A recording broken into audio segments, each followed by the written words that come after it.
dans lequel nous vivons ensemble, chère Marguerite, Oui. c'est Château d'Orion. Oui. Et je ne veux pas qu'on fasse l'histoire non, du début au non, fin. non, je vous dis ce que vous voulez. Voilà, mais peut-être vous pouvez raconter un peu le sommet de cette histoire. Hein. Il y avait un abbé laïque avant.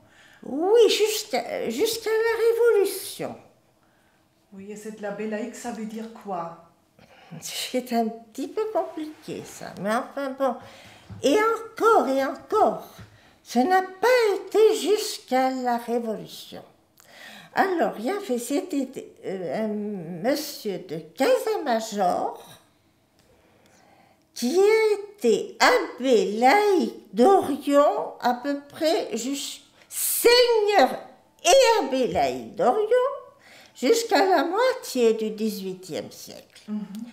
Et après, il a été seulement seigneur d'Orion, plus abbé laïque, seigneur. Et puis, alors, à la Révolution, tout a sauté en l'air, ça, on sait ce que c'est. Bon. Et donc, il restait à Orion un vieux ménage sans enfants et ruiné par la Révolution. Et alors, ce sont les Larouille, une famille des bourgeois d'Orion, qui s'étaient enrichis dans la salaison des jambons de Bayonne. Mais vous comprenez, une fois riches, ils se sont beaucoup instruits. Ils ont été dans de bons collèges, etc. Et ils avaient acheté le château d'Orion en viager. Je crois que ce monsieur et cette dame, ils ont été très aimables de mourir vite. Et alors, les Larouille se sont installés. Et Nancy Larouille, Attendez, alors, le premier, Larouille s'appelait, c'est un nom bizarre, Jean Ninon. Larouille. Et son épouse, Mélanie Richaud de Préville. Bon. Et après, ils ont eu beaucoup d'enfants, finalement, garçons et filles. Mais le château d'Orion est revenu à leur fils Louis Larouille, qui avait épousé Nancy Roucol, qui venait du château de Ledresse, qui était une femme extraordinaire que tout le monde a aimée, une femme de tête qui a...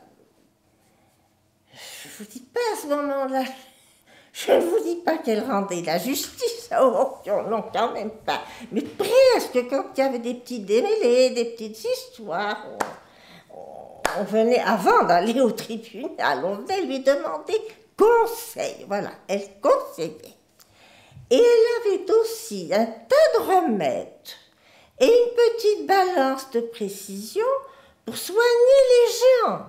Bon, quand ils n'étaient pas trop malades, mais vous savez, ils avaient confiance, alors elle soignait les gens du village.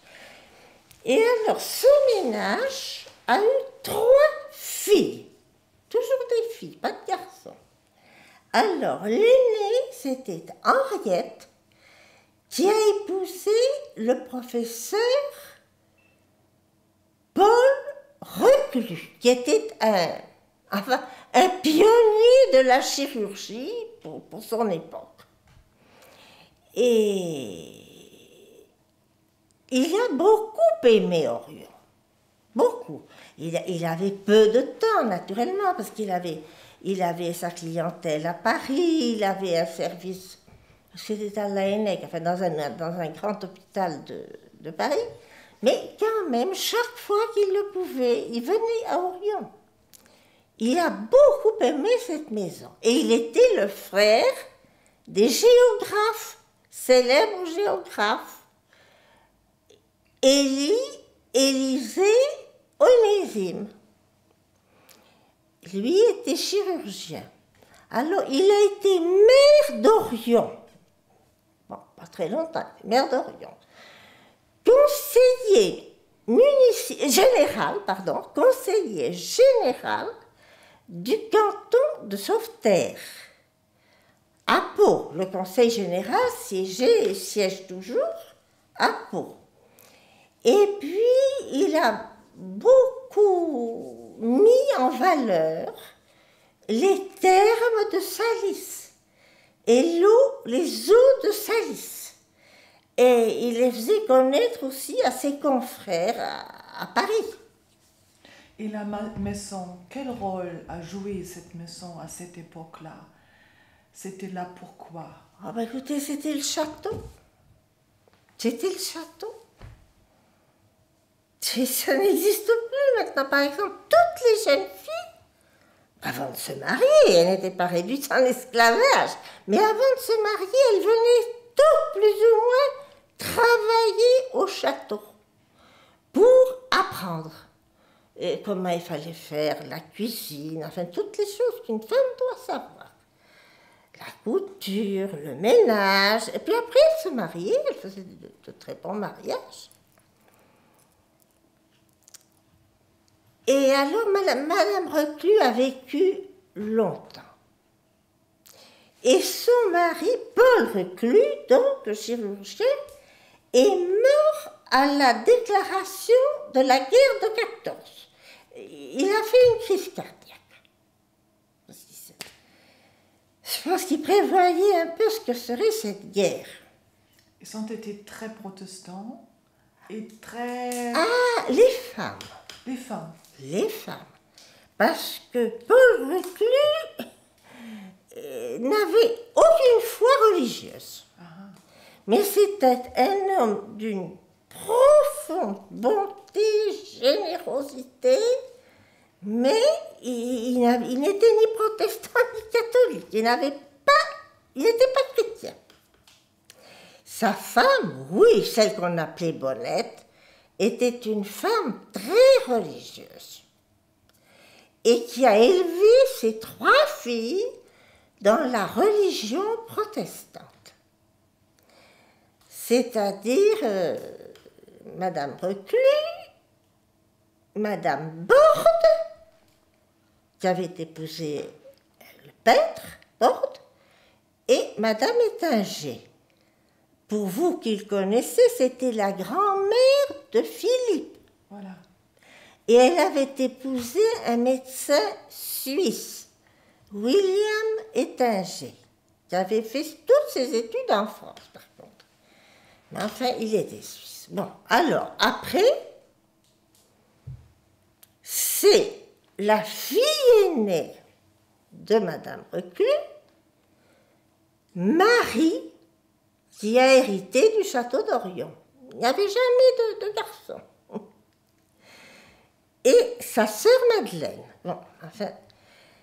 Et Madame Reclus avait fait promettre à sa fille Marie de toujours accueillir sa sœur à Orion, qu'elle se sente toujours chez elle, à Orion, même si elle n'était pas du tout propriétaire.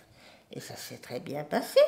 Et alors, Marie Reclus a épousé le professeur Marcel Labbé, qui était diabétologue et en général spécialiste des maladies de la nutrition.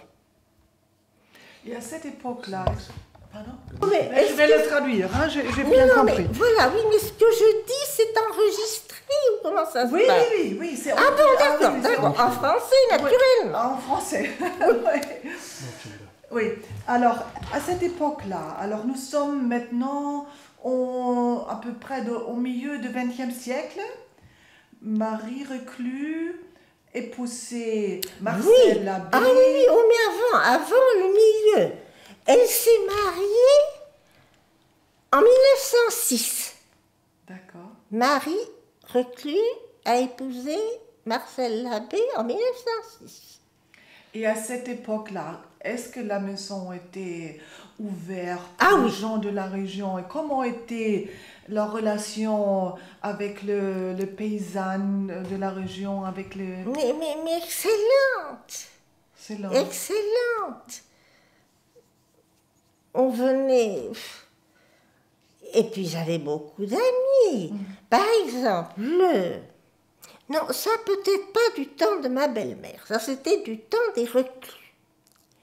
Le vendredi, tout le monde, invité ou pas invité, et pouvait venir déjeuner à Orion.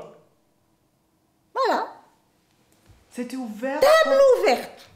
S'il y en avait beaucoup, il y en avait beaucoup. S'il y en avait moins, tant pis.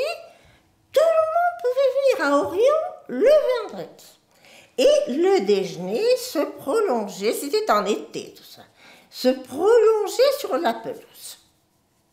Alors il y a des hommes très intéressants qui sont venus, pas, je ne sais plus lesquels, en tout cas Francis Jam, qui venait d'Orthès, parce qu'à ce moment-là, il habitait Orthès, et beaucoup d'autres. Et est-ce qu'on peut dire que les femmes sont été pour Orion le plus important?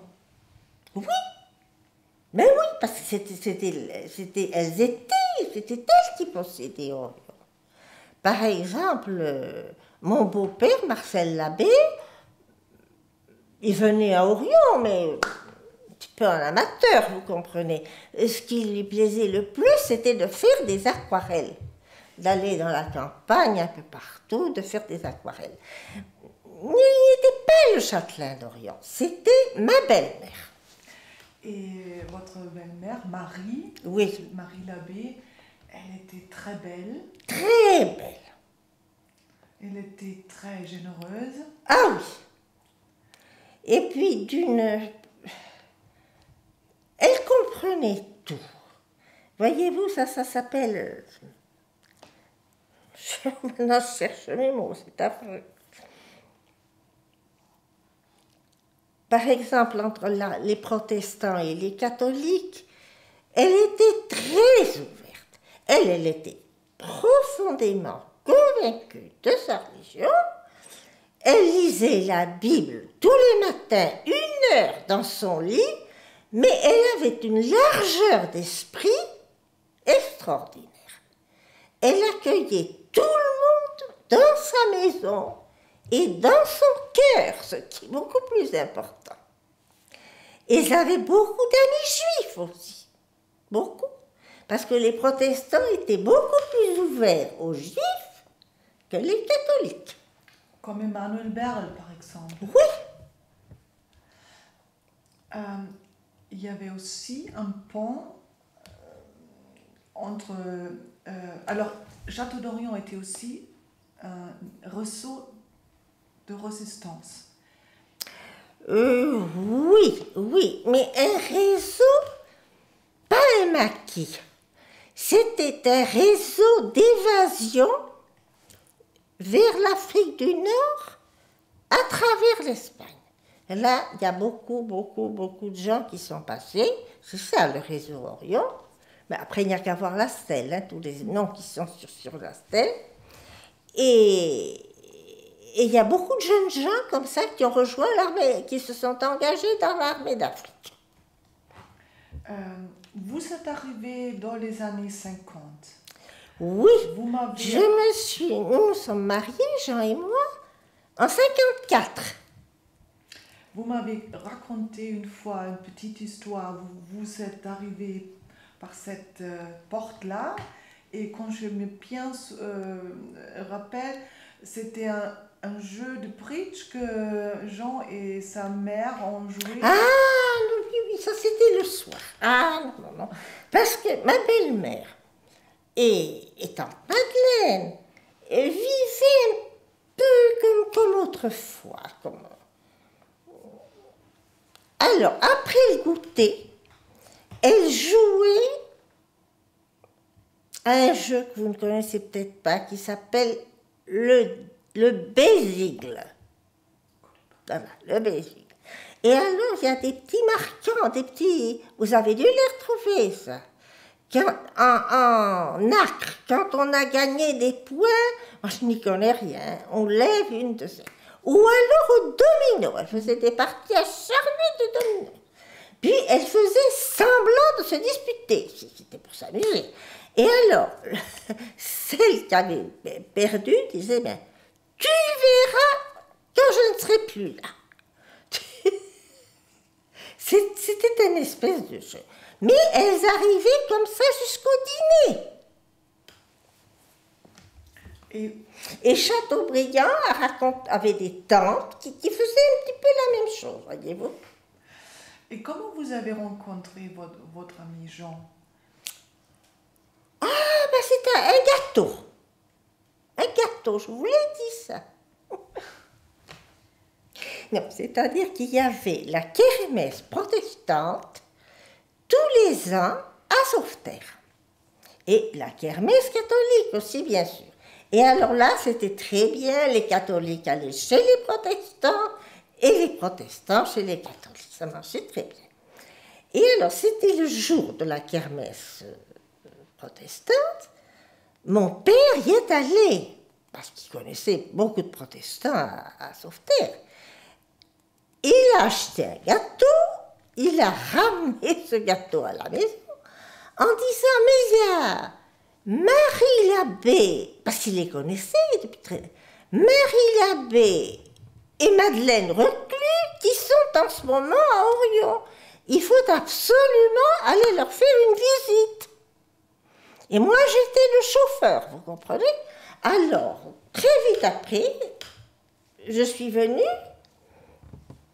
J'ai amené mon père à Orion. Alors, nous avons trouvé ma future belle-mère, tante Madeleine, et Jean qui avait une permission parce qu'il était encore à Saïgon à ce moment-là. Il était au service du chiffre pour le maréchal de Lattre. Et ça a été notre première rencontre. Et puis voilà, ça a été très vite. Très vite, nous avons été invités à déjeuner en grande pompe. Ma mère a invité ces dames à Sauveterre. Voilà, et puis nous nous sommes retrouvés en novembre, Jean et moi. Nous nous sommes fiancés en décembre. Mais il n'y a pas eu de fiançailles, rien du tout. Mais enfin bon, on a décidé, on a pris la décision, et on s'est mariés au mois de mai. Vous savez, quand il avait déjà plus de 40 ans, c'était pas la peine d'attendre. Mais vous étiez très jeune. Non, ah oui, beaucoup plus jeune, mais j'avais tout de même 26 ans. Et puis, je n'ai pas réfléchi 5 minutes. Vous voyez, je suis peut-être très étourdie. Je n'ai pas réfléchi. Tout de suite, c'était oui. Et votre famille était contente? Ah, mais oui, parce que mon père avait une vénération pour Paul Reclus. Voilà. Et votre père, il faut le dire, était ministre de l'Éducation? De l'Éducation nationale, de la justice, des beaux-arts, etc. Il avait eu plusieurs ministères, mais sous la Troisième République, dans des cabinets Poincaré, Aristide Briand, enfin c'est très vieux tout ça. Et vous avez vécu avec votre belle-mère pendant des Ah, années? mais c'est-à-dire, non, pas vraiment, et je le regrette. Parce qu'à ce moment-là, c'était seulement pendant les vacances. Parce que tant que mes parents ont vécu, nous sommes restés à Paris, Jean et moi. Mais alors, nous venions pendant les vacances, 2 mois, 3 mois. Alors, c'est là que j'ai connu ma belle-mère. Ça a duré 10 ans. 10 ans avant sa mort, et je peux dire que chaque année, je l'aimais davantage. Vous avez écrit un très joli livre. Oui, ça jaillit comme ça. C'est pas avec ma tête, ça jaillit.